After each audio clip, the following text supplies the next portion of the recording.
Celetukan Santi seakan meremehkan dan tanpa ia sadari, ia telah melakukan kesalahan terbesar.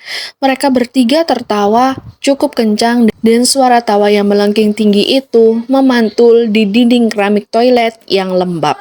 Setelah itu, mereka pergi meninggalkan toilet itu dalam keadaan yang kacau. Kembali lagi bersama Let's Go Story. Masih seperti biasanya, semoga kalian gak bosen ya dengerin cerita malam horor yang akan aku bawakan ini. Cerita hari ini aku akan membacakan cerita yang berjudul Penunggu Toilet Sekolah. Cerita kali ini tentang kejadian yang kurang ajar dan tidak patut untuk dicontoh dan akhirnya mengakibatkan penunggu toilet itu marah. Daripada makin penasaran, tonton terus videonya sampai habis. Lantai 3 SMA Bakti Negara selalu punya reputasi yang buruk, bukan karena prestasinya yang selalu merosot, melainkan karena hawa udara yang selalu terasa 5 derajat lebih dingin dibandingkan lantai lainnya. Di ujung koridor timur, terdapat sebuah toilet siswi perempuan yang jarang digunakan. Lampu toilet itu sering berkedip cepat bukan karena aliran listriknya yang bermasalah, melainkan karena ada sesuatu yang tidak ingin terlihat di bawah cahaya yang terang. Desas-desus yang beredar, toilet itu dihuni oleh seorang ibu guru muda yang konon katanya ia mengakhiri hidupnya pada tahun 80-an. Tragedi mengenaskan itu tidak pernah tercatat di dalam buku induk sekolah, dan karena tragedi itu menjadikan guru muda itu sebagai penunggu toilet. Ada syarat agar tetap aman jika berada di toilet itu. Mereka yang menggunakan toilet hanya perlu menjaga ketenangan dan menjaga kebersihan. Aturan atau syarat itu memang tidak tertulis, namun tepat pada suatu sore, aturan itu dilanggar dengan cara yang paling menjijikan. Santi, Vina, dan Meira adalah tipikal siswa yang selalu merasa jika sekolah itu adalah milik kakeknya mereka. Kelakuan mereka di sekolah cukup terkenal dengan semena-mena dan suka melanggar peraturan. Suatu hari, tepat di suatu sore, setelah jam ekstrakurikuler tari telah berakhir, mereka berjalan ke lantai 3 untuk ke toilet. Setelah selesai latihan menari, mereka ingin sekedar mengambil nafas dan ada yang ingin buang air kecil. Kebetulan toilet di lantai dasar yang berdekatan dengan sanggar tari mereka sedang tahap renovasi. Jadi mau nggak mau, mereka harus naik ke lantai 3. Selama perjalanan ke lantai 3, mereka tidak ada hentinya untuk bergumam kesal karena harus jalan jauh hanya untuk ke toilet. Ketiga siswi itu juga terkenal dengan mulutnya yang pedas dan suka membuat keributan di sekolah. Apa yang mereka biasa lakukan, kini mereka juga lakukan itu di dalam toilet lantai 3. Aduh, ya ampun, toilet di sini bau banget sih. Kayak bau besi yang berkarat gitu. Vina yang mengeluhkan hal itu dengan nada yang begitu lantang sambil menutup hidungnya dengan punggung tangannya. Sesaat kemudian, ia berdiri di depan cermin panjang yang ada di pojokan toilet sambil membenarkan rambutnya. Sedangkan Santi, yang dari tadi sudah menahan buang air kecil, langsung masuk ke bilik toilet dengan terburu-buru. Santi masuk ke bilik nomor 3 yang paling ujung dengan pintu yang selalu miring. Lalu, Meira berdiri di samping Vina di depan cermin itu. Keadaan di dalam bilik toilet itu terdapat beberapa sisa pembalut yang tidak terbuang dengan benar oleh pengguna sebelumnya. Pembalut itu hanya tergeletak di pojokan lantai dengan sisa darah yang masih ada. Melihat hal itu, Santi yang ada di dalamnya bukan merasa jijik atau bantu membersihkan pembalut itu. Ia malah mengikuti hal itu dengan menambah kekacauan. Alasan mudah kenapa Santi mengikuti hal yang sama adalah ia malas mencari tempat sampah yang berada di luar bilik. Ia hanya melempar pembalutnya sendiri yang penuh darah itu ke sudut yang sama, sehingga akhirnya menciptakan tumpukan pembalut yang semakin banyak. Cairan kental yang merah itu menciprat ke dinding porselen putih yang sudah menguning. Santi, ayo cepetan, udah jam 5 lebih nih. Di tengah aksi bodohnya itu, Santi mendengar teriakan Meira yang berdiri di depan cermin. Tanpa menjawab teriakan itu, Santi buru-buru keluar tanpa sempat menyiram dan bahkan ia tidak mencuci tangannya dengan benar. Ia hanya mengusap begitu saja ke rok abu-abunya. Udah yuk, lagian siapa sih yang menjaga toilet sekolah busuk dan jorok kayak gini? Celetukan Santi seakan meremehkan, dan tanpa ia sadari, ia telah melakukan kesalahan terbesar. Mereka bertiga tertawa cukup kencang, dan suara tawa yang melengking itu memantul di dinding keramik toilet yang lembab. Setelah itu, mereka pergi meninggalkan toilet itu dalam keadaan yang kacau. Lantai yang becek, oleh jejak sepatu yang lumpur, dan aroma amis yang mulai mengering di dinding bilik ketiga. Mereka pun tidak menyadari jika di balik bayangan cermin yang retak itu ada sepasang mata keruh yang sedang menatapnya dengan kemarahan yang meluap. Masih berada di area sekolah, dan setelah kembali lagi ke sanggar tari, mereka bertiga tidak merasakan apapun yang janggal atau aneh. Mereka lanjut istirahat sebentar, lalu mengemasi barang-barang, dan mereka pulang ke rumah mereka masing-masing. Tepat di malam harinya, Santi yang biasanya tidur lebih awal karena selalu merasa capek telah beraktivitas di sekolah, malam itu ia tidak bisa tidur. Malam itu entah kenapa kamarnya terasa begitu pengap. Namun, tangan hingga tengkuknya ia merasakan merinding yang kedinginan. Ia berulang kali memejamkan matanya untuk memaksa tidur. Tapi setiap kali ia memejamkan matanya, sayup-sayup ia mendengar ada suara air yang seakan menetes dari keran. Di tengah kesunyian kamarnya Santi pada saat itu, suara air menetes yang ia dengar itu seperti suara air yang lebih kental dan jauh lebih berat. Seperti ada sesuatu yang kental jatuh ke lantai semen. Santi mencoba memberanikan diri untuk bangun dari tidurnya, lalu berjalan menuju kamar mandi yang ada di dalam kamarnya untuk memeriksa keadaan. Saat ia menyalakan lampu kamar mandinya, ia langsung teriak histeris yang tak tertahankan. Di dalam kamar mandinya itu, tepat di wastafelnya, ia melihat ada air yang keluar dari keran berwarna merah kecoklatan. Air yang keluar itu juga menimbulkan bau amis yang sama persis dengan toilet sekolah tadi sore. Aroma amis itu langsung memenuhi udara kamar Santi. Di tengah kepanikan dan ketakutannya, Santi terus memanggil orang tuanya untuk meminta pertolongan. Namun, teriakan histerisnya tadi tidak membuat orang tuanya datang menghampiri kamarnya.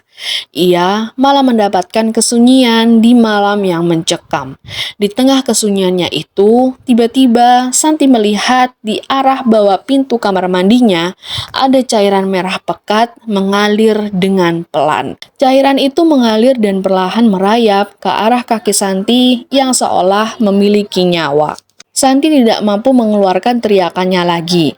Ia hanya perlahan mundur dengan wajah yang penuh ketakutan. Ia mundur sampai punggungnya menabrak dinding kamar. Cairan itu terus mengejar Santi hingga menimbulkan tulisan yang seolah tergores oleh kuku yang tajam. Bersihkan, bersihkan, bersihkan. Santi hanya terdiam membeku dengan keringat yang bercucuran. Keesokan harinya, Vina dan Meira sedikit terkejut saat absen di kelas jika Santi tidak masuk sekolah.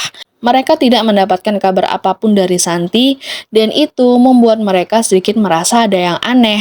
Saat jam istirahat, Vina mencoba menghubungi Santi, namun tidak ada jawaban.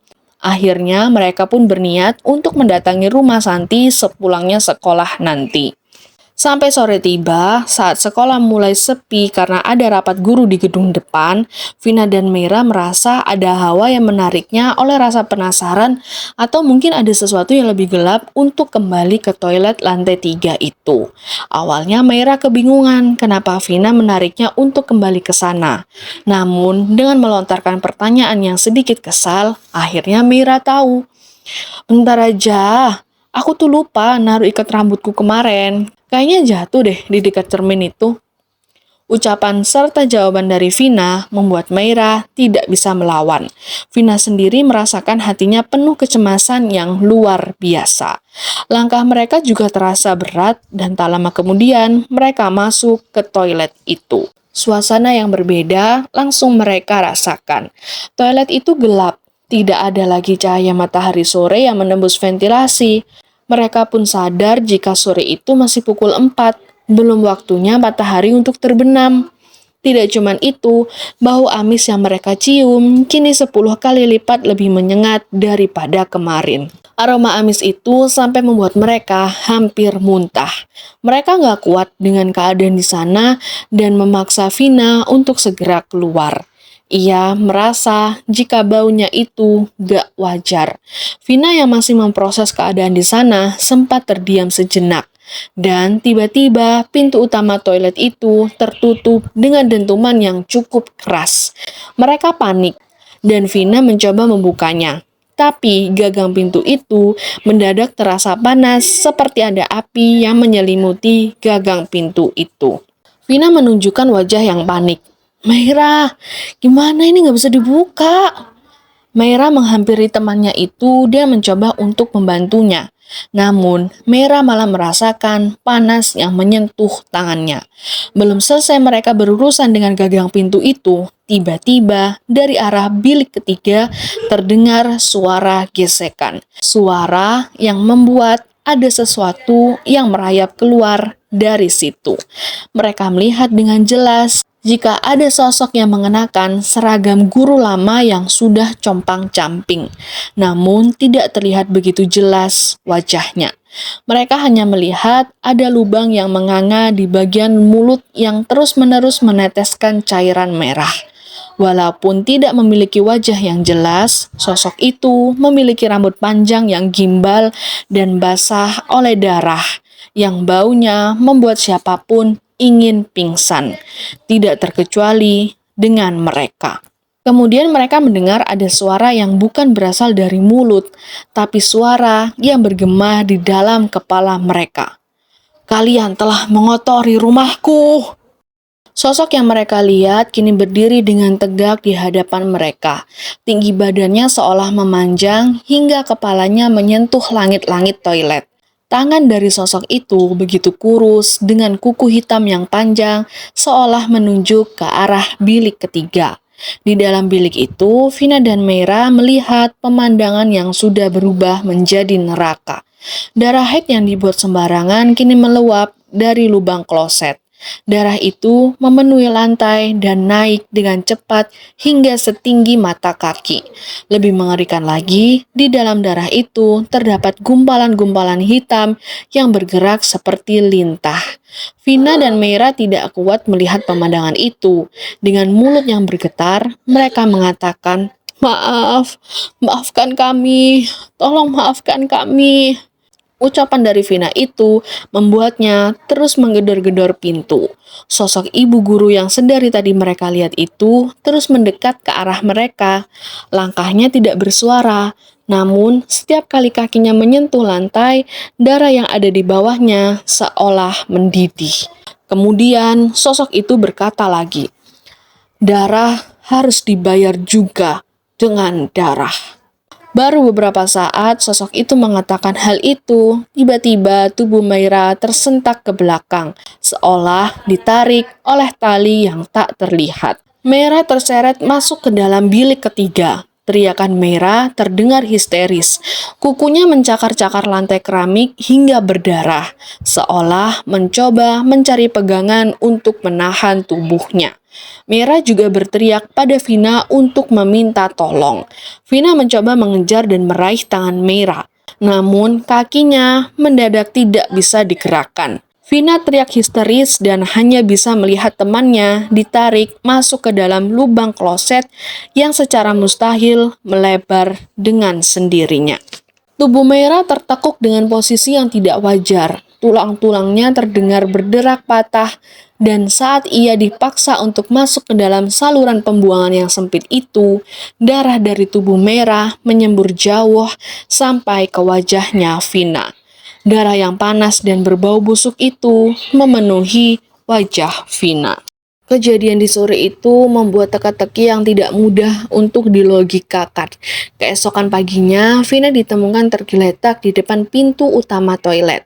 Toilet lantai 3 itu masih dengan keadaan yang sama, gelap dan bau. Siswi lain yang menemukan Vina langsung membawanya ke ruang UKS, sedangkan siswi lainnya yang memeriksa keadaan toilet tidak melihat ada tanda-tanda yang aneh.